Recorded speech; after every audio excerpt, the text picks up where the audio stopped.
The Honorable Deputy Prime Minister, His Excellency Wong Sai Visot, His Excellency Ambassador Justin, I thank you for your invitation for me to be back to the House of the Australian people. Always, I feel very warmed in this House. Members of the diplomatic communities, members of the private sector, friends and partners.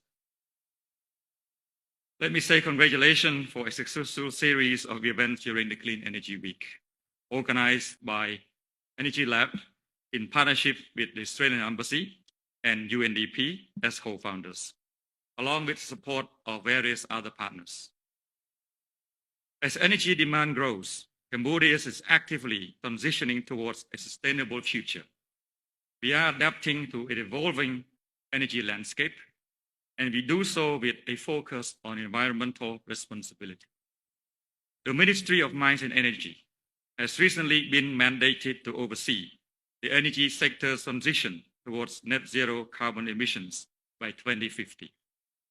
This will be focused on three thematic areas. 1, increasing renewables. 2, improving energy efficiency. And 3, expanding electrification. This mandate is underpinned by principles of CARE, standing for 4 key elements: clean, affordable, reliable, and equitable energy. With these principles as our guiding foundation, I will share some of the measures we are taking to shape a greener future for our nation and its people. Firstly, regarding the increase in renewables, Cambodia has proudly achieved a 62% installed capacity from renewable sources, a mix dominated by hydro and solar power. For a country that has only recently rapidly increased its national electrification rate, in our view, this is a remarkable achievement.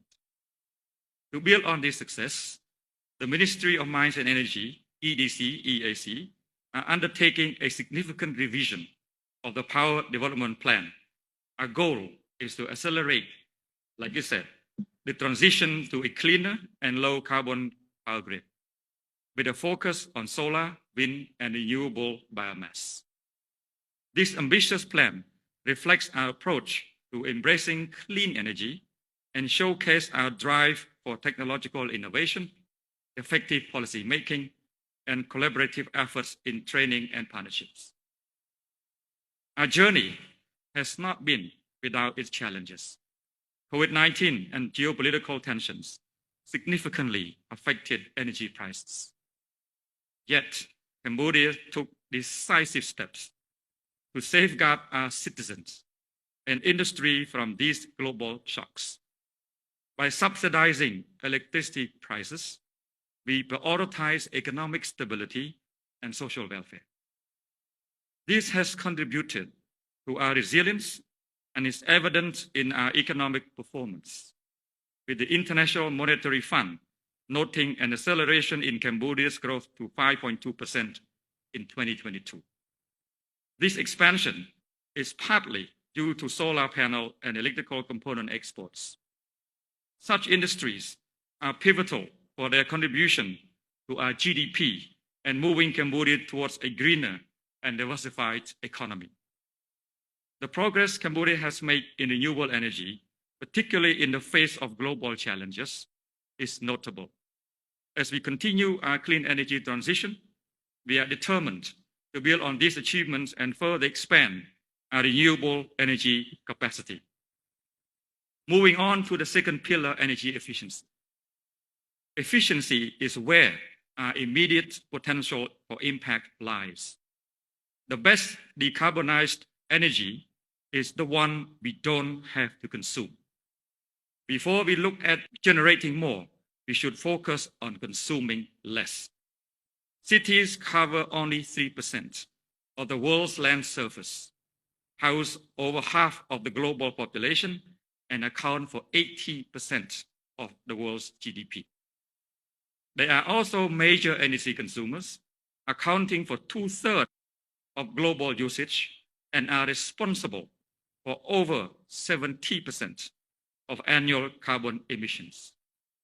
Projections indicate that by 2050, cities will be home to more than 70% of the world's population, leading to a significant increase in the need for urban energy infrastructure, according to the International Energy Agency. These global trends highlight the importance of our national efforts in Cambodia. Our national energy efficiency policy outlines the government's commitment to transforming the country's energy consumption by adopting energy efficiency measures. The policy set an ambitious target to reduce energy consumption by at least 19% by 2030. Bridge capacity gaps, certify energy professionals, and launch public awareness campaign. We are now also in the process of setting up an energy efficiency committee, which will soon be adopted by sub-decree. Finally, we address the third pillar of our strategy, which is electrification.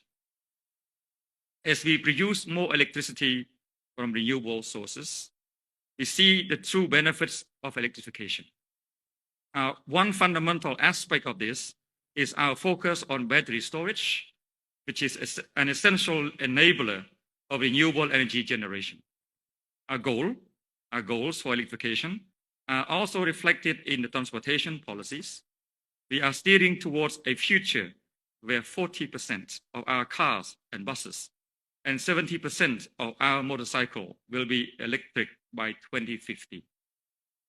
We are fostering the growth of EVs in Cambodia by reducing import duties and actively encouraging investment in EV assembly plants. With EVs already accounting for 14% of all new car sales globally last year, the expansion of our charging infrastructure becomes critical, and it is an area we are keenly focusing on to support this transition. Addressing the growing demand for electricity requires enhancing our power grid's capacity and flexibility, just like Ambassador Justin mentioned in the hall minutes ago. This includes adopting smart grid technologies for efficient energy management. Globally, the challenge is substantial. The IEA notes that to leverage renewable resources, we need to extend or improve the grid across more than 80 million kilometers, which matches the entire length of the existing global grid. This statistic highlights the scale of the worldwide challenge and the magnitude of the task ahead of each nation, including the Kingdom of Cambodia. Our approach to this transition is both strategic and gradual, focusing on integrating clean energy from remote wind and solar projects into our urban and industrial areas and across the country. This involves enhancing our grid's capacity and flexibility, ensuring it can meet current and future demands while supporting our green transition. Another critical aspect of this is the role of interconnected power systems. As I emphasized in my recent keynote at Singapore International Energy Week, regional interconnections are essential for boosting energy security, sharing renewables energy, and reducing the environmental footprint of energy projects.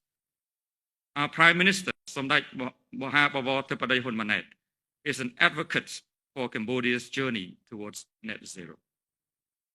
Having endorsed the Ministry of Mines and Energy to lead the way in the areas of mentioned, a cross-sectoral committee is now being established. This committee will guide us toward our goals and ensure that every step we take is a stride towards sustainable and green Cambodia. Cambodia ranks as one of the most vulnerable countries to climate change. And I have shared some of the proactive measures we are taking to address that.